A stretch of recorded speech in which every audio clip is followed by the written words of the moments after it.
욥기 9장 13절로 24절까지 기록된 말씀을 봉독하도록 하겠습니다.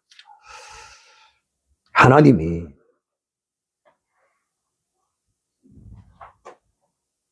진노를 돌이키지 아니하시나니 라합을 돕는 자들이 그 아래 굴복하겠거든. 하물며 내가 감히 대답하겠으며 무슨 말을 택하여 더불어 변론하랴. 가령 내가 어려울지라도 감히 대답하지 못하고 나를 심판하실 그에게 간구하였을 뿐이니라. 가령 내가 그를 부름으로 그가 내게 대답하셨을지라도 내 음성을 들으셨다고는 내가 믿지 아니하리라. 그가 폭풍으로 나를 꺾으시고 까닭없이 내 상처를 많게 하시며 나로 숨을 쉬지 못하게 하시며 괴로움으로 내게 채우시는구나. 힘으로 말하면 그가 강하시고 심판으로 말하면 누가 그를 호출하겠느냐. 가령 내가 어려울지라도 내 입이 나를 정지하리니 가령 내가 순전할지라도 나의 패리함을 증거하리라. 나는 순전하다마는 내가 나를 돌아보지 아니하고 내 생명을 천히 여기는구나. 일이 다 일반이라. 그러므로 나는 말하기를 하나님이 순전한 자나 악한 자나 멸망시킨다 하나니 호련히 재앙이 내게 먹고 도륙될 때에 무지한 자의 고난을 그가 비웃으시리라. 세상이 악인의 손에 붙이었고 재판관의 얼굴도 가리워졌나니 그렇게 되게 한 이가 그가 아니시면 누구이뇨. 아멘.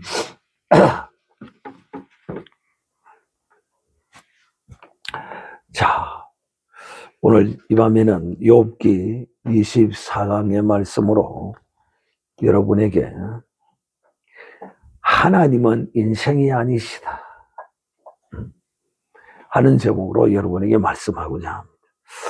오늘 이 말씀은 지난주에 드렸던 수요일 말씀에 이어지는 말씀입니다.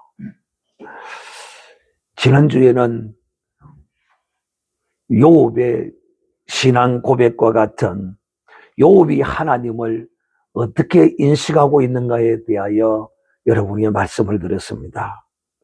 대략 한 세 가지로 말씀을 드렸는데, 첫째는 하나님 앞에 인간의 의는 무의미하다.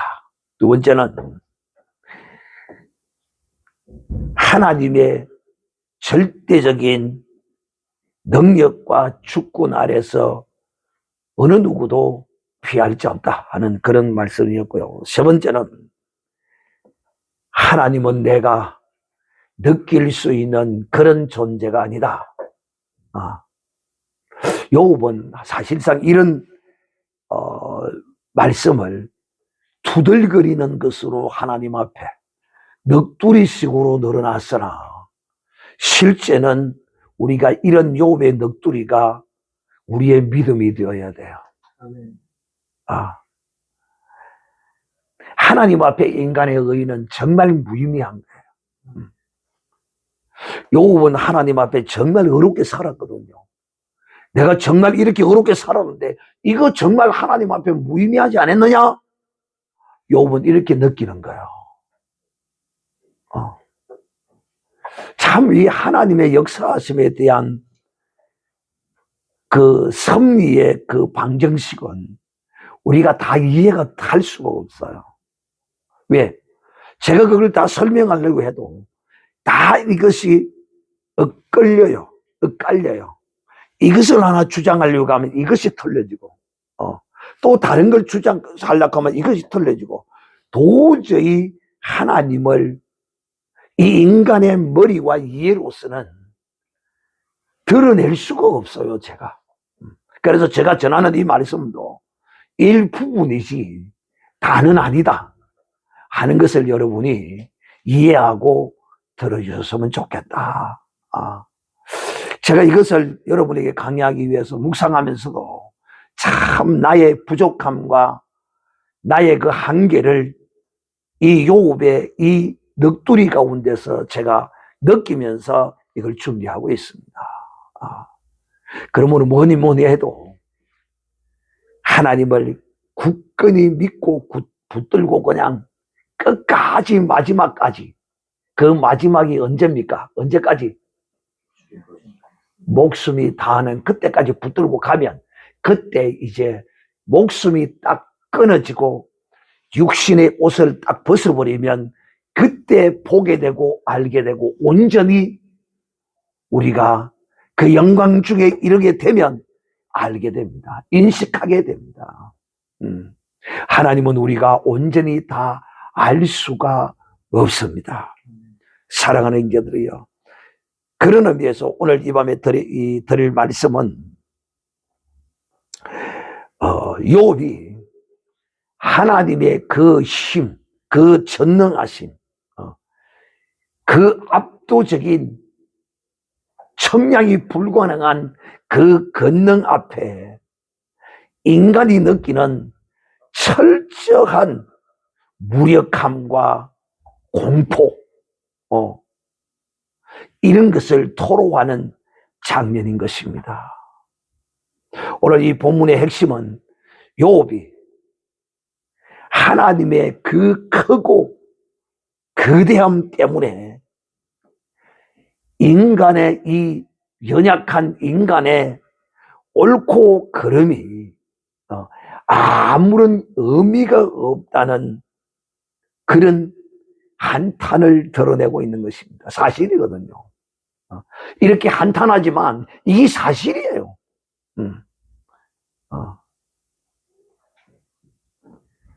사랑하는 형제들이요, 이 욥은 하나님 앞에 진실되고 성실하고 의롭게 또한 믿음을 지켰음에도 불구하고 이런 인간으로서는 정말 감당하기 보통 어려운 것이 아닌 그 인생의 삶의 폭풍우가 휘몰아칠 때 욥은 하나님 앞에 이렇게 흔들거렸습니다.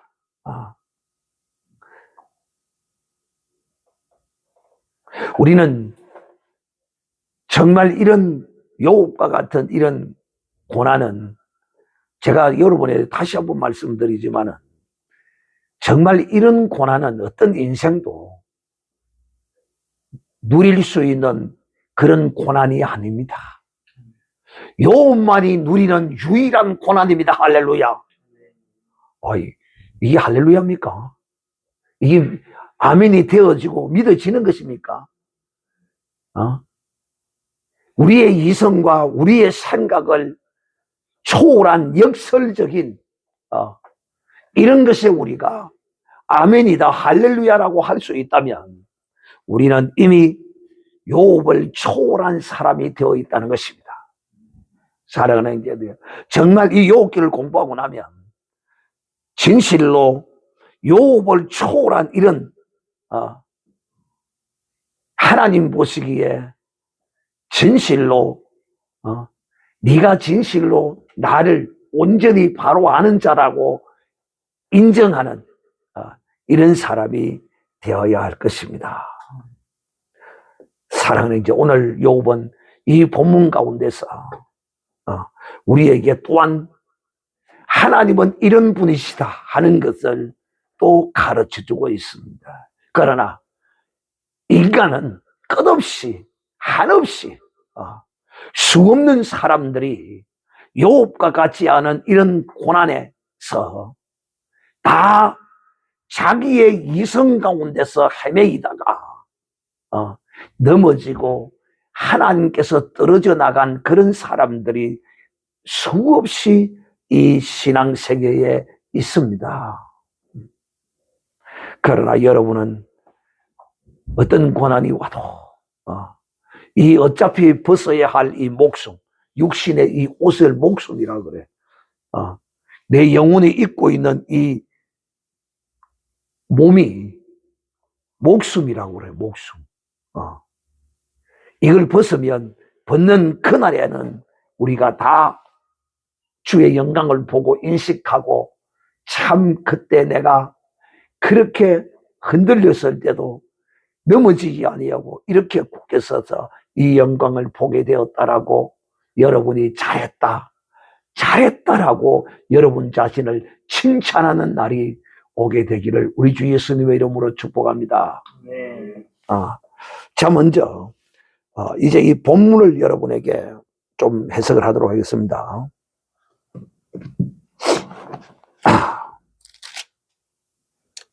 먼저 13절, 14절에 보면 한번 볼까요? 하나님이 진노를 돌이키지 아니하시나니 라합을 돕는 자들이 그 아래 굴복하겠거든. 하물며 내가 감히 대답하겠으며 무슨 말을 택하여 더불어 변론을 하겠느냐.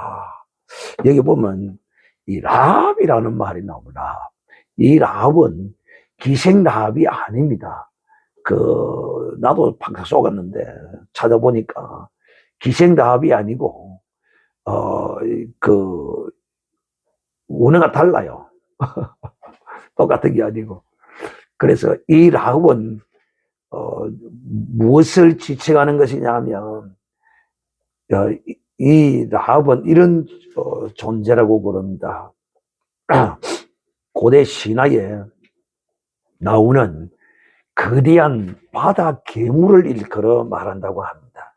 근데 이 괴물은 교만과 혼돈의 신이라는 존재라는 것입니다. 그 신화에.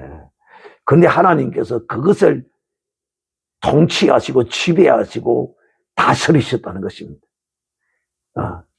그게 고대 사회에서는 이 라합이라고 그러면 굉장한 신인데 그 신을 다스리는 분이 하나님이시라고 저들이 그렇게 알고 있었던 것이죠.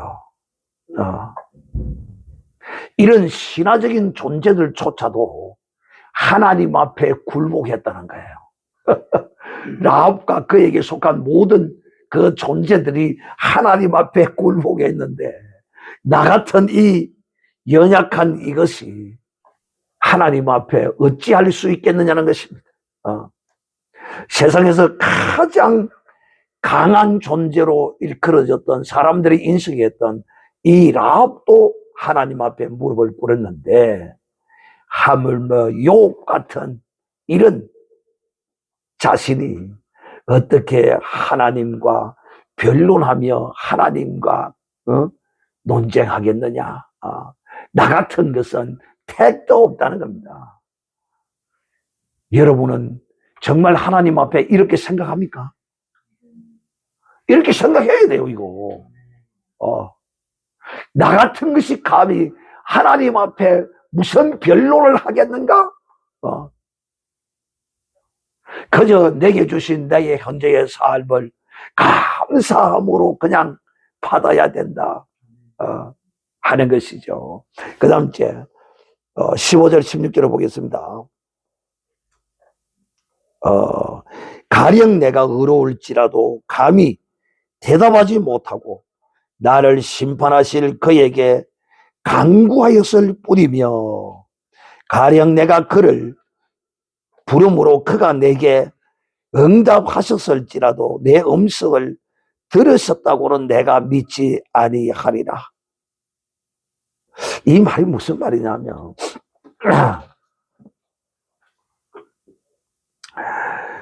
내가 하나님 앞에 옳더라도 감히 대답하지 못할 뿐만 아니라 하나님께 내가 은혜를 구하고 구할 뿐이지,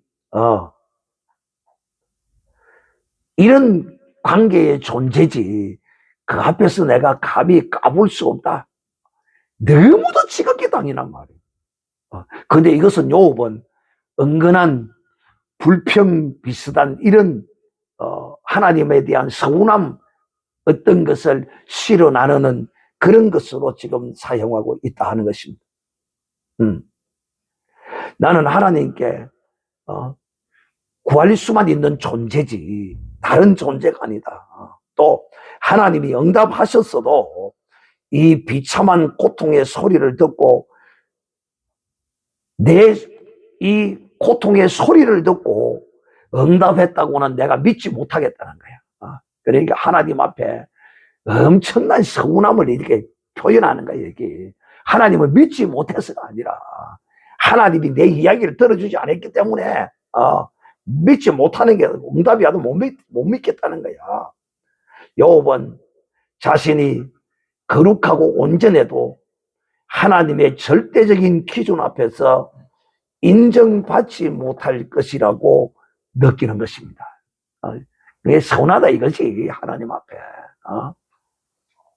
그 다음 17절 또 18절 한번 보겠습니다. 17절 그가 폭풍으로 나를 꺾으시고 까닭 없이 내 상처를 많게 하시며 나로 숨을 쉬지 못하게 하시며 괴로움으로 내게 채우시는구나. 이것은 욥이 까닭 없는 고난에 대한 항변을 하고 있는데 이거는 욥이 틀린 말이에요. 그 까닭이 욥과 같이 인식하는 그런 주제 때문에 이런 일을 당하는 게 아니거든요. 그러니까 욥이 생각하는 그런 까닭이 아니다 이 말입니다. 욥이 고난을 당하는 것이. 그러니까 욥이 가장 큰 고통은 내가 왜 고통을 당해야 하는가? 내가 왜 고통을 당해야 하는가? 하는 것입니다. 그 이유를 내가 모른다는 것입니다. 그렇지. 정말 그 이유를 지금 욥은 몰라요. 우리도 욥이 고난을 당하는 것 일부분만 그 이유를 성경에 기록된 사단의 질투를 인하여 하나님께 찾아와서 하나님이 욥을 복주지 않았으면 그러지 않았을 것이다. 아니다. 욥은 진실로 나를 신실하게 믿는 자다. 그래서 이 시험이 시작이 되었지만은 드러나는 것은 하나님이 그렇게 했다고 할지라도 저는 그렇게 생각해요. 무엇을 어떻게? 비록 성경에는 사단이 하나님을 부추겨서 욥을 시험하면 욥이 하나님을 배신하고 떠나갈 것이라고 하나님은 아니다. 절대적인 신뢰를 가지고 행하시지만 그것만은 아닐 것이라는 거예요. 그게 사단이 이렇게 하나님께 찾아와서 그렇게 했을 때 하나님은 물론 그것도 중요하지만은 또 다른 이유가 하나님은 있었을 것이라는 것입니다. 하나님의 그 품속에 어떤 이 기회를 통하여 하나님이 떠다시고자 하신 일이 있어서 이렇게 욥을 고난받게 하신 것이다. 제가 이거는 이 욥기를 강의를 하면서 여러분에게 이야기를 했어요. 이거 답에 대해서는. 고난당할 하나님의 백성들을 위하여 욥을 무엇으로? 시범조교로, 케이스로, 표본으로 하나님이 사용하자라고 했을 것이라고 저는 생각합니다. 그렇지 않았으면 굳이 여기에다가 기록해서 우리에게 이 성경을 주실 이유가 뭐가 있었겠느냐 하는 것이죠. 사랑하는 자들이요. 그의 친구들은 죄 때문이라 이렇게 말합니다. 죄 때문에 벌을 받는다고 하지만 욥은 자신이 죄 때문에 벌을 받는다고는 생각지 않고 하나님의 일방적인 폭력 행사를 하고 계신다고 지금 괴로워하고 고통하고 있습니다. 저는 비록 욥이 이런 식으로는 하나님께 지금 불평을 널어놓고 넋두리를 열고 있지만은 실제로는 나는 욥이 하나님의 그 깊은 것을 어느 정도 헤아리고 있으면서도 너무도 힘드니까 이렇게 하나님 앞에 무지하게 하나님은 폭력배다. 한번 보세요. 17절에 한번 볼까요? 다시 한번 볼까? 그가 폭풍으로 나를 꺾으시고 이 폭풍으로 폭력으로 나를 꺾으셨다 이런 뜻입니다. 꺾으시고 내가 꺾으시고 까닭 없이 이유 없이 내 몸을 이렇게 망쳐놓았다. 상처를 망쳐놓았다. 또 나로 숨을 쉬지 못하게 괴로움으로 내게 채우셨다. 하나님이 이렇게 보면 근데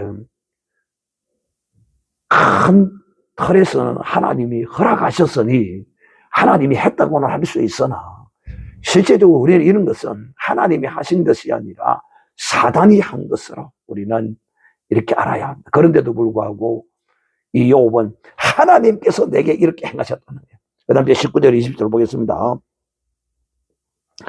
힘으로 말하면 그가 강하시고 심판으로 말하면 누가 그를 호출하겠느냐. 가령 내가 어려울지라도 내 입이 나를 정죄하리니 가령 내가 순진할지라도 나의 패리함을 전가하리라. 이 말은 뭔 말이냐면 하나님이 워낙 강하시고 크시기 때문에 그분 앞에서는 내가 어떻게 바르게 뭘 그 힘과 그것에 눌려서 내가 바르게 뭘 할 수가 없다는 거예요, 지금.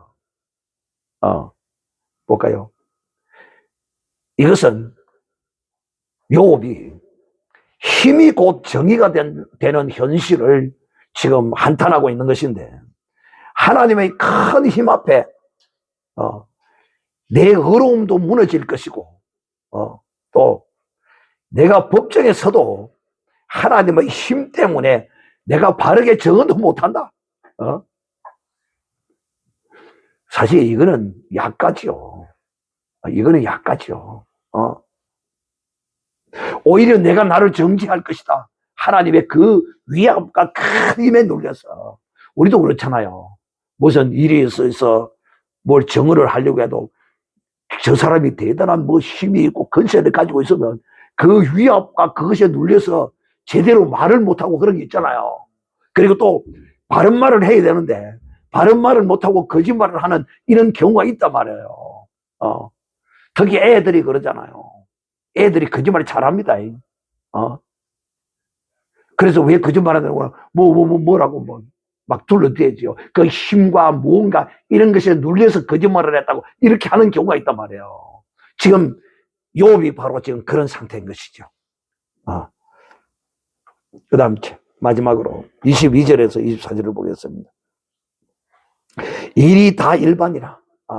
뭐가 일반이냐 하면 그러므로 나는 말하기를 하나님이 순진한 자나 악한 자나 멸망시킨다 하나니 호련히 재앙이 내려 도륙될 때에 무죄한 자의 고난을 그가 비웃으시리라. 세상이 악인의 손에 붙이웠고 재판관의 얼굴도 가리워졌나니 그렇게 되게 한 이가 그가 아니시면 누구냐. 이것은 세상의 부조리에 대한 욥의 날카로운 지적인데요. 하나님은 온전한 자나 악한 자나 다 멸하신다. 글쎄요. 과연 그럴까요? 결코 하나님은 육신적인 눈으로 볼 때는 그렇게 보이고 또 지금 욥은 자기의 흔적에 자기의 삶을 볼 때에 그렇게 느껴지는 것이죠. 그래 안 그래요? 자기는 어려운데 악한 자들과 똑같이 지금 이런 고난과 이걸 당한다는 것입니다. 의인이 고난을 당하는 것이 성경입니다. 그게 하나님의 뜻입니다. 온전한 자나 악한 자나 다 멸한다. 세상이 악인의 손에 넘어가도 하나님은 방치하고 계시는 것이 아닌가. 즉 욥은 인과응보의 논리를 지금 반박하고 있는 것입니다. 인과응보가 맞습니다. 틀린 거 결코 아닙니다. 그런데 욥은 지금 자기의 현재의 기준으로, 우리의 인생은요, 과거도 있고 현재도 있고 미래도 있어요. 그런데 욥은 지금 자기의 현재의 자기의 기준으로 지금 모든 것을 바라보고 있는 것입니다. 여러분, 이거요, 우리가 이 인생을 살아가면서도 정말 이거 조심해야 합니다. 모든 것을 나의 현재의 기준과 나의 모든 것으로 청량하고 바라보는 이거요, 정말 내 자신을 저주하는 것으로 되돌아온다는 사실을 기억해야 합니다.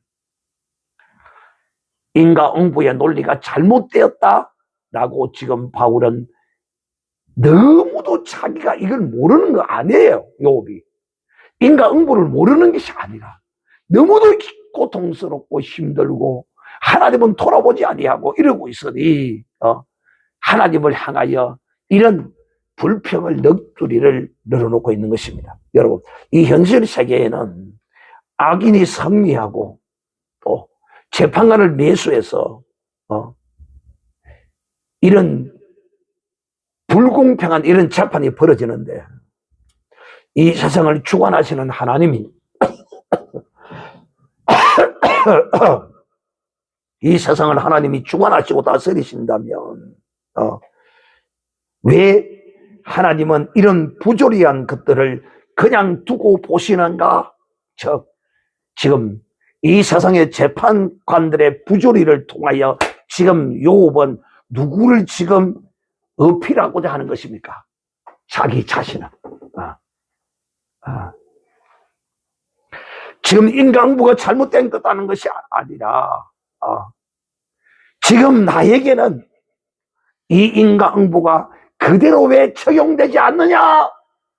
그러나 욥아, 네가 이렇게 주장하는 그 인과응보의 적용의 시기는 길어야 1년이고 짧으면 몇 개월이야. 앞에 보면 몇 달을 내가 이렇게 고통한다라고 말하고 있거든요. 정확한 이 고통의 기간은 성경에 나와 있지 않아요. 그러나 성경학자들이 해석하기는 6개월에서 한 1년 정도 욥이 이렇게 고통했다고 말합니다. 그 기간을 참지 못해서 하나님을 이렇게 인과응보, 분명히 하나님은 살아계시고 악한 자를 벌을 주고 선한 자 상을 주시는 분이시다. 그런데 욥은 하나님은 인과응보로 그대로 행치 않으시는 분이다라고 말하고 있습니다. 이것은 마치 사랑하는 형제들이야, 참 우리가 여러분 항상 하나님은 인생이 아니십니다. 우리가 하나님을 대할 때 인생으로 생각하고 하나님을 느끼고 판단하고 대하려고 해요.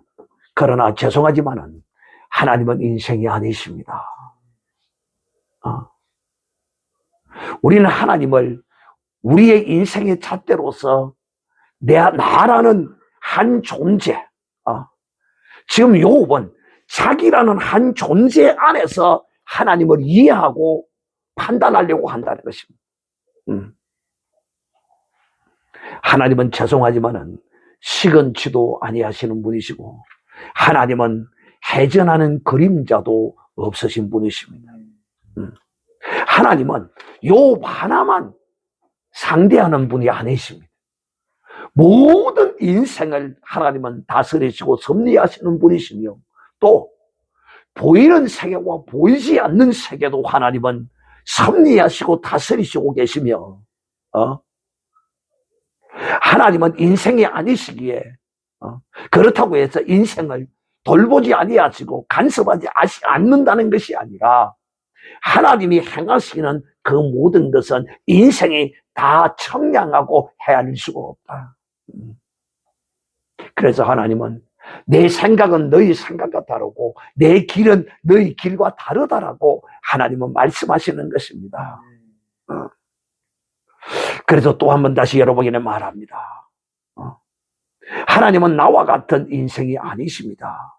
나는 흙으로 나서 또 이 흙 가운데 존재하다가 잠시 있다가 사라져버릴 그런 존재인 것입니다. 그러나 하나님은 영원하신 분이십니다. 그분은 미래도 없고 과거도 없고 내일도 없고 오직 존재하시는 분이시오. 동시대적으로 역사하시는 분이시라는 사실을 우리가 알아야 하고 그분은 우리와 같은 인생이 아니십니다. 그러길래 우리의 기준에서 내 중심으로 하나님이 움직이실 것이라고 생각하는 것은 신앙인의 자세가 아닙니다. 이것은 마치 욥이 하나님을 신앙하고 믿고는 있었으나 마치 종교인들의 그 어떠함을 자기의 연약함을 통하여 나타내고 있는 모습이라고도 할 수 있습니다. 이 말이 무슨 말이냐? 왜? 하나님은 내가 원하는 때에 나를 구원해 주시지 않는가 이 말입니다. 하나님의 구원은 네가 원하는 때가 아니라 하나님이 기뻐하시는 그 때에 하나님이 역사하십니다. 그런데 우리가 그 때를 언제까지 기다려야 된다고요? 목숨이 끊어지는 그날까지. 이 육신의 몸을 벗는 그날까지 끝까지 기다리면 그것이 우리의 믿음이요. 그 믿음을 통하여 우리에게 주실 영광이 내가 지금 당하는 어려움과 고통과 아픔과 모든 것들을 상쇄하고도 비교할 수 없는 것을 하나님이 주십니다. 왜? 하나님의 나라는 눈물도 없고 슬픔도 없고 아픔도 없고 이별도 없고 고통도 없고 그것은 그야말로 우리 인생이 꿈꾸는 온전한 영원한 나라인 것입니다. 그래서 계시록에 보면 새 예루살렘이 그게 들어가면 우리가 하나님으로부터 누릴 영광이 나와 있는데 이 세상에 지금 우리가 아무리 크고 어렵고 힘들다 하더라도 그거는 아무것도 아니야. 티끌맛도 못해. 티끌맛도. 그런데 우리가 그걸 티끌만한 이 육신 껍데기 입고 있는 이 옷 벗어버리면 또 새 옷을 입을 것인데 이 껍데기 이 헌옷 때문에 그것에 매여서 하나님을 재단하고 하나님을 원격 조정하기를 바라고 욥이 참 이래놓고 마지막에 주여 그러나 주님 뜻대로 하시옵소서 이리 했으면 얼마나 좋았겠느냐. 할렐루야. 이것을 누가 하셨습니까? 예수님이 하셨습니다. 겟세마네 동산에서 아버지여 이 잔을 내게서 거두어 주시옵소서. 간절히 부러지고 기도했으나 내 뜻대로 마옵시고 아버지 뜻대로 하시옵소서. 정말 우리에게도 이런 모습이 좀 있었으면 얼마나 좋았을까. 욥에게도. 그러므로 사랑하는 자들이여 하나님은 인생이 아니시므로 우리가 하나님을 인생과 같이 판단하고 내 중심으로 나를 중심으로 하나님을 돌리려고 하나님을 이용하려고 생각하는 이런 어리석은 자가 되지 않게 해달라고 우리 오늘 이 시간 다 같이 한번 주 앞에 기도하겠습니다. 주여